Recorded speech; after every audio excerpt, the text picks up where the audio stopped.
สบายดีทุกคนวันนี้เฮาพากันมาออกกำลังกายอยู่ที่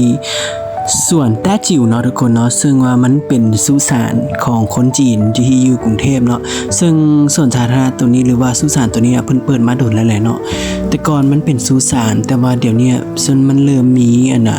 คนที่เพิ่นมาแล่นออกกำลังกายแล้วก็มีบอลให้ออกกำลังกายเนาะก็เอิ้นว่าเป็นกึ่งสุสานกึ่งสวนสาธารณะที่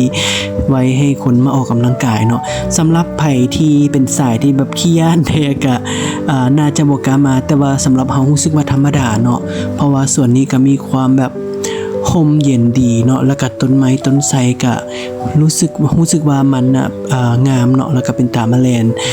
สำหรับตอนแรงๆเนาะหลังจากเลิกเวียกมาเฮาก็พร้อมกับหมู่ก็พากันมาย่างเล่นและก็แล่นซึ่งเป็นส่วนหนึ่งที่อยู่ใจกลางเมืองเนาะ